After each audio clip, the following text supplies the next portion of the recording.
Ahmed അൽസാമൽസ് cake. ഇത്തവണത്തെ ഈദിനുണ്ടാക്കാൻ വേണ്ടി ഞാൻ നേരത്തെ സേവ് ചെയ്ത് വെച്ചിരുന്ന റെസിപ്പിയാണ് കേട്ടോ ഇത്.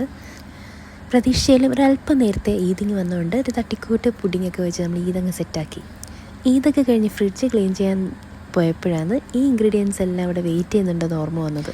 3-4 ലെയർ ഉണ്ടപ്പാ. നമുക്ക് ആദ്യമേ തുടങ്ങാം. ആദ്യം ഒരു ചോക്ലേറ്റ് കേക്ക് ലെയർ ഉണ്ടാക്കണം, ബേസ് ലെയറായിട്ട്. കടയിൽ നിന്ന് വാങ്ങിച്ച് സെറ്റാക്കിയാലും മതി കേട്ടോ. അതിന് മുകളിലേക്ക് ചോക്ലേറ്റ് മിൽക്ക് ഒഴിച്ചു കൊടുത്തു. പിന്നെ ഒരു ക്രീം ചീസ് ലെയർ ഉണ്ടാക്കി. അതിന് മുകളിൽ ചോക്ലേറ്റ് ഗണാഷ് ഒഴിച്ചു കൊടുത്തു. പിന്നെ ചോക്കോ പോപ്സിൽ കുറച്ച് ചോക്ലേറ്റ് ഗണാഷ് മിക്സ് ചെയ്തിട്ട് അതൊന്ന് മുകളിൽ സെറ്റ് ചെയ്ത് കൊടുത്തു. എന്നിട്ട് 2 hours റെഫ്രിജറേറ്റ് ചെയ്യണം. സംഭവം സൂപ്പർ ടേസ്റ്റായിരുന്നു. ചോക്ലേറ്റ് ലവേഴ്സിനൊക്കെ ഇഷ്ടപ്പെടും. പക്ഷേ ഈ ഒരു കേക്കിനൊരു അപരനാമമുണ്ട്. എന്താ അറിയോ? Lazy cat cake.